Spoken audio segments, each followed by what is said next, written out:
तमाम देखने और सुनने वालों को अदनान अंजम की तरफ से चाहतों बरा सलाम। आज हमारे साथ मौजूद है एक ऐसी शख्सियत जो किसी तारफ की मोहताज नहीं है।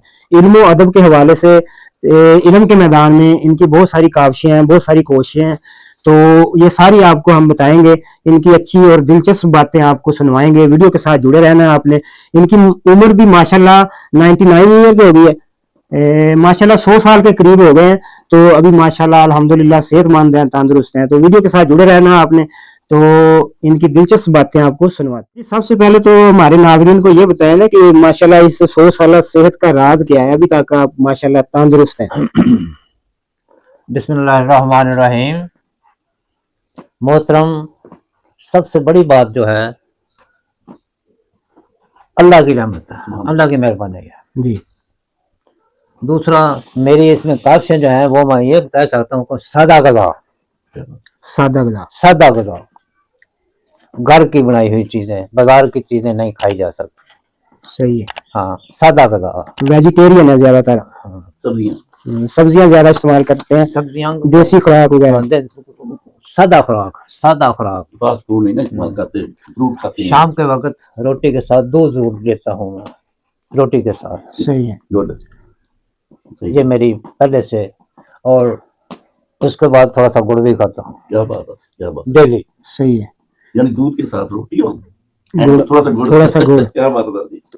इसके अलावा कोई अलग ऐसी चीज खाते हैं जो आजकल की नौजवान नस्ल नहीं खाती, उसे पता ही नहीं हो, कोई ऐसी चीजें इस्तेमाल करते हैं? आजकल नौजवान नस्ल तो नौजवान नस्ल है, ये वही बताएंगे। लेकिन पीने के लिए तो चाय के लिए दूध नहीं मिलता, खुराक हम यहाँ पर खालिस है ही नहीं। जी जी बाजार की कोई चीज ले लें उसमें मिलावट होगी।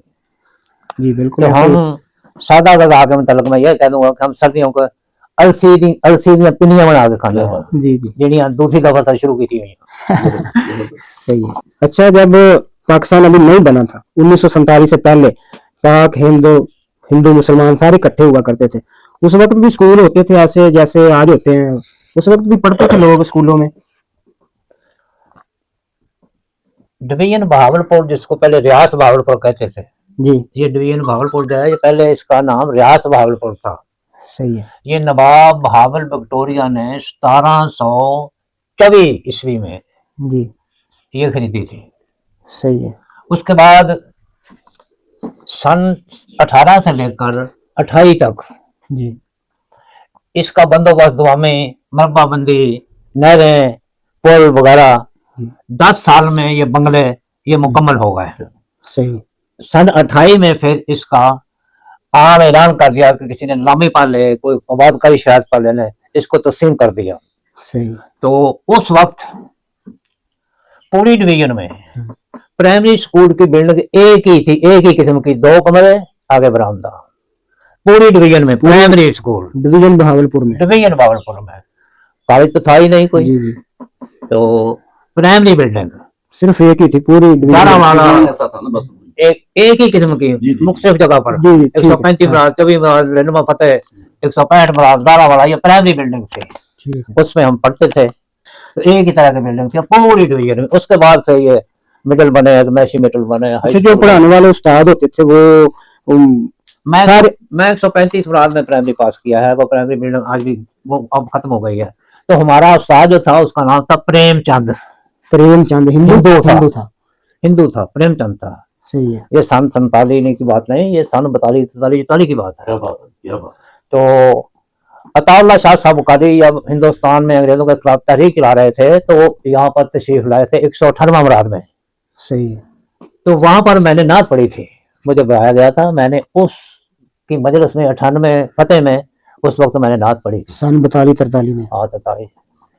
पाकिस्तान बनने से पहले आपने कितनी जमातें पास कर ली थी?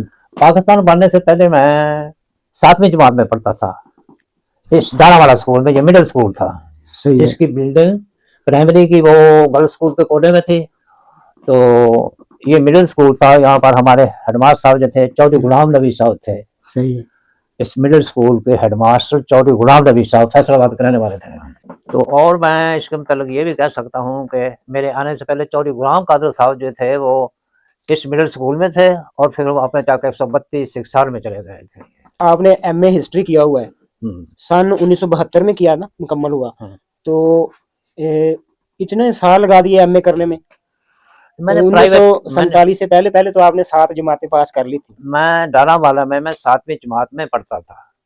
तो उसके बाद मैं जलंधर चला गया, मेरे खालूजाद भाई और सिस्टर की शादी थी, मैं और मेरी वालदा जलंधर चले गए। सही। तो वहाँ पर 14 अगस्त सन 47 का ऐलान हो गया। सही। तो हम उन कैंपों में, लोहार प्रतापरा हमारा कैंप था पहला। सही। जलंधर से नकोदर तहसील को सड़क जाती थी, उस पर था लोहार प्रतापरा। सही। उसके बाद खुले किंगरे, फिर उसके बाद गढ़ा। सही। जलंधर के साथ एक गढ़ा पिंड था, जिस यहाँ के ज़ियाउल हक साहब रहने वाले हैं। सही है। तो उसमें उसके बाद हम गाड़ी पर बैठकर लाहौर पहुंच गए। तो वो तमाम बर्बरियत जो है वहाँ पर, सिखों की ज़्यादती, जो कुछ भी कैंपों में मुश्किलात, वहाँ पर कोई जनाजा नहीं होता था किसी का, और कोई दफन कफन का सिलसिला नहीं था। तो फिर क्या करते थे उनको? उसको फेंक देते थे बाल कमाद में, चरी के खेत में, फसलों में। कैंपों में किसी का जनाजा और दफन कफन नहीं था, वो हमें करने नहीं देते थे। सही है।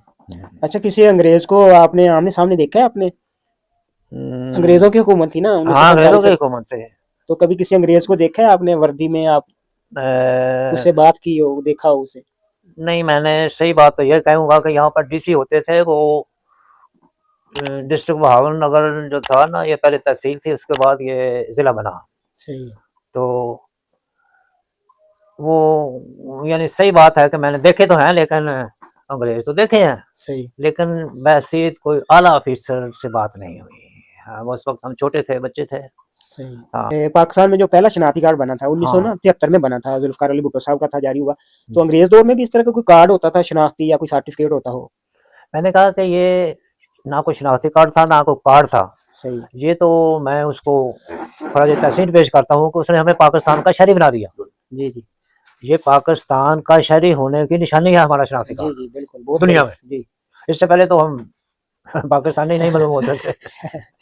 अच्छा, आपकी माशाल्लाह 100 साल के करीब उम्र हो गई है, तो बहुत सारी बड़ी बड़ी हस्तियां थी। किसी बड़ी हस्ती को देखा है आपने, उससे मुलाकात की हो जी? कोई शायर हो गया, अल्लामा इकबाल, या कायदे आजम, या कोई और?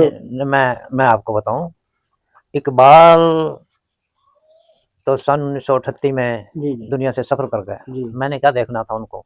इसके बाद रहा कायदे आजम, तो वो भी तहरीक जो पाकिस्तान की तहरीक पाकिस्तान चली थी, जी। आज़ादी, वो भी हमारे बचपने में ज़्यादा जोर था, लेकिन मैं उनसे मुलाकात या उनकी ज़ियारत नहीं कर सका। सही। सच्ची बात है। तो लेकिन हम अपनी गलियों में नारे लगाते फिरते थे। सही। वो जलंधर में। कौन से नारे लगाते? हाँ, एक ही नारा था पाकिस्तान का, बाकी सब ऐसे बनाए हुए हैं। पाकिस्तान का मतलब क्या? ला इलाहा इल्लल्लाह। दूसरा नारा था एहरार से बच, एहरार से बच, से बच। एहरार से बच, कांग्रेस में न जा, सही है। मुस्लिम है तो मुस्लिम लीग में आ। सही है। इसका मतलब आप कहने का मकसद यह है कि ये जगीरदार सरमायादार लोग जो थे ना, जिन्होंने मुखबरी करके अंग्रेजों से जगीरें हासिल की हैं, उन्होंने ये मुतालबा किया था कि अब हम हिंदू तो कांग्रेस में शामिल हो गए, तो मुसलमानों ने मुस्लिम लीग बना ली, हम कहाँ जाएं। मलका एलिज़ाबेथ को इन्होंने खत लिखा था, मलका एलिज़ाबेथ को, कि हम क्या करें। उसने कहा कि आप अपनी पार्टी बना लें। इन्होंने एहरार पार्टी बना ली। तो एहरार पार्टी पूरे हिंदुस्तान पाकिस्तान में उसने एक सीट भी नहीं ली। सही। जो हम पर आज काबिज हैं। सही। अच्छा, तो इतनी खूनरेजी हुई थी सन 47 में जब ऐलान हुआ पाक हिंद तकसीम का, तो आप कैसे बच निकले? आपने ये देखा सारा मंजर अपनी आंखों के सामने? बेटे, मैंने कुछ अर्सा पहले मुझे हिंदुस्तान के प्रोफेसर से कि यहाँ पर मेरा इंटरव्यू इसी बैठक में किया था उन्होंने, तो मैंने उनको बताया था। वो मेरे साथ बैठा था प्रोफेसर, उसने मेरे कान पर हाथ लगाते हुए कहा कि उस्ताद जी वो बताएं जो आपने अपने आपके पिंडे पर बीती है। तो मैंने उसको बताया, मैंने उसका नाम ना लिया, लेकिन यही थे। सही। एक गांव में, एक कोने में जब वो आ जाते थे गांव में, तो क्या उठा लेना है उस गांव वालों ने, जत्था बनकर आते थे। हिंदू जो आते थे? सिख। तो नौजवान बच्चे तो दौड़कर किसी खेत में लुक जाएंगे। जी जी। औरतें और बुढ़ापे के लोग, या किसी ने क्या उठा लेना था वहां से, घर से क्या चीज उठा सकता था वो। इन्होंने वहां पर उस का कत्लेआम किया। और वहां पर हमारे जलंधर में जो खेती बाड़ी होती थी, वो कुएं थे, रैट जिनको कहते हैं, कुआं, जी कुएं से पानी निकाल कर, एक चरस होता है, एक टिड्डे होते हैं, उसके आपाशी होते थे। तो सही। उन बच्चियों ने उन कुओं में छलांगे लगाई और उनकी तैरती हुई लाशें हमने देखी। अल्लाह। ये बर्बरीत थी। और उसके बाद तो लंबी चौड़ी कहानी है, ये आज तक मम्मा हल नहीं हुआ। जी जी। जो गाड़ी हमारी अटारी और बागे के दरमियान पाकिस्तान से हमने सही सलामत तोड़ी, वहां पर जो उनका कत्लेआम हो गया, लेकिन उसका मम्मा आज तक हल नहीं हुआ, किसने कत्ल किया है। ये कोई अगर बता सकता हो तो वो बता दे। अच्छा ना, एक शायर हजरात के हवाले से एक सवाल है। तो जो आजकल जिन नए शोरा कराम है ना, उनके लिए बड़ा मसला है। वो कलाम लिख लेते हैं, लेकिन डरते रहते हैं किसी को सुनाने से कि कहीं चोरी ना हो जाए। इस मसले का शोरा हजरात के लिए कोई बेहतरीन हल है आपके पास? अगर है तो बताएं। मुझे एक दफा मैं क्लास में पढ़ा रहा था, तो मुझे बच्चे ने मुझ पर सवाल कर दिया कि जनाब,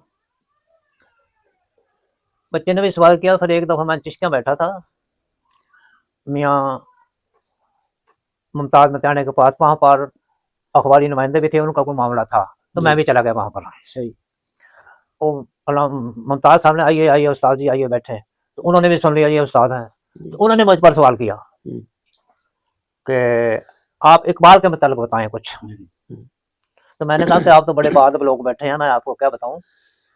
उन्होंने इसरार किया, तो मैंने उन्होंने एक ही फिक्रा कहा था जी कि इकबाल जो है, इकबाल की वसत इल्मी इतनी थी, उसको समझने के लिए अगर कोई चारों किताबों का अच्छी तरह जानता हो, चारों किताबें जो उतरी आसमानों से, जी जी और वो हजूर नबी की हदीस मुबारक का भी वाकफ हो, जी उसके बाद वो तज़फ़्फ़ुफ़ का भी मालिक हो, इकबाल के एक शेर की वो वजाहत नहीं कर सकता मुकम्मल के, वो तो एक ऐसी शख्सियत है जिसके मतलब हम आज तक नहीं समझ सकते। वो तो दरवेश लोग थे, इतनी बड़ी वसत थी उनके पास। लेकिन हमारे शायर जो हैं, बहुत बड़े बड़े शायर हैं, लेकिन शायरी तो अब इन लोगों ने इसको वैसे ही बदनाम कर दिया है शायरी। तो इतने बड़े शायर या गालिब या फैज़ या बड़े बड़े शायर जो हैं गुजरे हैं, तो उनको तो हम मिसाल भी नहीं दे सकते किसी जी आज जी तरफ। उनकी तो सरपरस्ती थी। और वो इकबाल तो नेचुरल शायर था, जी वो पाकिस्तान का शायर नहीं था, ऑल वर्ल्ड इस्लाम दुनिया का शायर था। उसने सोई हुई कौम को जगाया। इतनी वसत होनी चाहिए शायर में। तो चल रहा है सिलसिला, चलता रहेगा, ये दुनिया चलती है चलती रहेगी। ख्वाहिश है, अभी आपकी उम्र 100 साल के करीब है, अभी कोई दिल में कोई ऐसी ख्वाहिश है जो पूरी ना हुई हो कि मैंने ये काम करना था अभी रह गया है? बेटे, मैं आपको बताऊं कि मैं जगीरदार का बेटा नहीं हूँ, सही मैं एक मजदूर काश्तकार का बेटा हूँ। सही तो मैंने अपनी औलाद को पढ़ाया, सही माशाल्लाह। मैंने अपनी औलाद को पढ़ाया, और जो कुछ मुझसे बन पड़ा मैं उनकी सपोर्ट की। सही। तो मेरे बच्चे माशाअल्लाह, बेटा और बेटी दोनों प्रोफेसर हैं। कितने बेटे आपके? प्रोफेसर हैं, वो कॉलेज के प्रोफेसर नहीं, वो मेडिकल प्रोफेसर हैं, माशाल्लाह। मेडिकल प्रोफेसर है। उसके बाद एक बेटा मेरा कोर कमांडर के दफ्तर में डिप्टी अकाउंटेंट है। वाह जी वाह, माशाल्लाह। तो एक टीचर है जो रिटायर हो गया है। तो एक बच्चा अल्लाह को प्यारे हुए वो कारोबार करता था। सही। तो मेरे पोतरे अब डॉक्टर बन चुके हैं, माशाल्लाह। दोते डॉक्टर बन चुके हैं, माशाल्लाह। बेटियां डॉक्टर बन गई हैं, पोतरियां डॉक्टर बन गई हैं। तो मुझे अब दुनिया से मेरी कोई ख्वाहिश बाकी नहीं है, मासवाए इस एक दुआ के कि अल्लाह मियाँ अल्लाह रब्बुल इज़्ज़त अपने हुजूर के सदके इस मुल्क की बेहतरी का कोई सबब बना दे।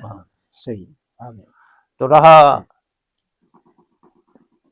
पाकिस्तान के मतलब, तो मैं तो ये कह सकता हूँ कि हमने खुशी का दिन एक दिन भी नहीं देखा, इसको ज़्यादा नहीं हमने देखा। मेरी दुआ है, आखिरी दुआ, अल्लाह रब्बुल इज़्ज़त के हुजूर के सदके इस मुल्क पाकिस्तान की खैर हो, और अल्लाह ताला हमें वो रहनुमा दे दे जो इस मुल्क की बेहतरी के लिए हमें मिल जाए। मेरी आखिरी ख्वाहिश यही है। दुनिया की ख्वाहिश मुझे कुछ, मैंने आज तक दौलत की दुआ की नहीं, अल्लाह सही किया। ये बहुत बड़ी बात है सर जी कि बंदे को दुनिया की ख्वाहिश ना हो और आखिरत का उसे फिक्र हो। اچھا ایک سوال نا میرے دل میں بڑی دیر سے ہے, ہاں بتائیں. تو وہ میرا دل کرتا ہے میں آپ سے پوچھوں. آپ کیونکہ آپ نے تو پاکستان کو بنتے دیکھا ہے اپنی آنکھوں سے, سوال عجیب سا ہی ہے, برا لگے تو معذرت. اچھا ہم دیکھتے ہیں عام زمینیں ہیں نا, زمینیں زیادہ تر یہاں جٹ برادری کے حصے میں زیادہ تر آتی ہیں, ان کے حوالے سے ہم دیکھتے ہیں, یا ارائی برادری کے حوالے سے زیادہ تر زمینیں ان کی ہیں. جو باقی برادریاں ہیں, رحمانی کمہار ہو گئے یا انصاری ہو گئے یا جلا, اس طرح کی کسی بھی برادری کی نہیں دیکھتے زمینیں. یہ کیوں ہے ایسے, کیا ان دو قوموں کے حصے نہیں آئی ہیں جب پاکستان بنا تھا؟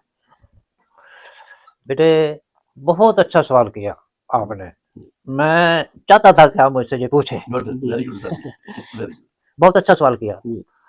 جب یہ زمین تقسیم کی تو نواب صاحب نے یہ اس میں ایک بات رکھ دی تھی کہ زمین جو ہے آباد کاری شرائط پر یا نیلامی کی صورت میں اس شخص کو دی جائے جو کاشتکار ہو. صحیح ہے, جو کاشتکار ہو, جو اس میں برادری کا عزم نہیں تھا. صحیح. باقی رہا یہ برادریاں تو ہم نے, یہ ان کے پیشے ہیں. صحیح. جب ہم اس ریاست میں آباد ہوئے, ہمارے گاؤں تھے, یہاں پر ایک حجام نہیں ہوتا تھا, نائی نہیں ہوتا حجام کرنے والا. جی جی تو گورنمنٹ نے ان لوگوں کے لیے جو ہمیں سپورٹ کریں, جی لوہار, ترخان, مولوی صاحب, بغاری, پانی لاؤن والا, ٹوبیاں چپانے والا, جی ان کو انہوں نے رقبہ دیا تھا 2-2 ایکڑ, 1-1 ایکڑ, 2-2 ایکڑ. تو یہ بھی یہاں پر بیٹھے رہے. یہ ان کا کاروبار ہے, ان کا پیشہ ہے اس ہندوستان کی سرزمین پر. میرے خیال میں 100% نہیں کہوں گا, جی لیکن اکثریت راجپوت کی ہے. جی جی یہ راجپوت ہے, مرہٹے راجپوت, راؤ, رانگڑ, جی یہ ان کی اکثریت ہے. ارائی برادری یا جٹ برادری جو ہے, یہ ان کی برادریاں ہیں, یہ کاشتکار ایک پیشہ ہے, وہ ہر کوئی کر سکتا ہے. لیکن زمین جو ملی ان کو ملی جو کاشتکار تھے پچھلی, ان کے جانتے تھے جو کاشتکاری کو جانتے تھے. تو آپ یہ نہ سمجھے کہ ہم آپ کو انصاری برادری, اللہ اکبر, خدا کرے آپ وہ انصاری کی سنت ادا کر دیں. وہ تو مدینہ طیبہ میں حضور نبی کریم کی ڈاچی جو تھی وہ اسی کے دروازے پر جا کر بیٹھتے, وہ غریب تھا اور عاشق رسول تھا. تو کون کہتا ہے کہ یہ برادریاں جو ہے انصاری جو ہے جو کمزور برادریاں, میں نہیں کہتا, یہ ہم سے اچھے لوگ ہیں. اچھا یہ زمینیں ایسے فری میں دے دی تھی؟ نو, اس کی شرائط تھی, زمین کی شرائط تھی. اس کی ہر سال ہم قسط ادا کرتے تھے, 2000 روپیہ کل قسط تھی اس کی, ایک مربے کی. ایک مربے کی 2000 روپے کی قسط. کل کتنی قسطیں ادا کی تھی ایک مربے؟ وہ ایک دن میں دے دے, لیکن اس وقت اتنی مہنگا سستا علاقہ تھا کہ 1 روپیہ سیر ہوتے تھے وہاں پر, شٹانتے, پاؤ, سیر, وہ یہ تھے وزن ان کا. تو ایک سیر گوشت کی قیمت 1 روپیہ تھی. صحیح. اور گھی بھی ایک سیر 1 روپیہ کہا جاتا تھا. پیسہ نہیں ہوتا, دیسی گھیو جی, دیسی گھیو. پیسہ نہیں آتا ہوتا تھا. تو یہ چاندی کی سکے تھے اس وقت چلتے ہیں, چاندی کے. یہ کاغذ ہمیں دے دیے, چاندی کے سکے وہ لے گا, دریا بہا کر لے گا دولت کا اپنے ملک میں, کاغذ ہمیں دے گئے. یہ اچھا کیا سوال, میں آپ کے وہم کو دور کر دوں. کم تر نہیں ہے اور نہیں سمجھا جاتا, یہ آپ کا پیشہ ہے. خدا نہ کرے اللہ کے نزدیک اپنے عمال سے کس نے جانا ہے. میں آپ کو بتا دوں, حضور نبی کریم تاجدار مدینہ, حدیث مبارکہ ہے, انہوں نے کہا کہ میں غریب لوگوں میں اٹھایا جاؤں گا. مجھے غریب لوگ اچھے لگتے ہیں. ایوب انصاری غریب کرتا, باقی بڑے بڑے لوگ تھے وہاں پر, لیکن تاجدار مدینہ کی ڈاچی جو تھی وہ ایوب انصاری کے گھر پر جا کر بیٹھی, اور وہ غریبوں کو پسند کرتے ہیں. ایک صحابی نے کہا کہ یا حضور مجھے آپ سے بہت پیار ہے. پھر دوسری دفعہ کہا, پھر تیسری دفعہ کہا, تو حضور نے تاجدار مدینہ نے کہا پھر پریشانی کے لیے, مصیبت کے لیے تیار ہو جائے. اللہ رب کے نزدیک وہ نزدیک ہے جس کو زیادہ پریشانیاں آئیں.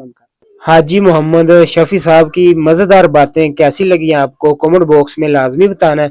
تو اس طرح کی ایک اور عظیم ہستی کے ساتھ اگلی ویڈیو میں آپ سے ملاقات ہوگی. تب تک کے لیے دیں ہمیں اجازت, ملتے ہیں اگلی ویڈیو میں. Bye bye.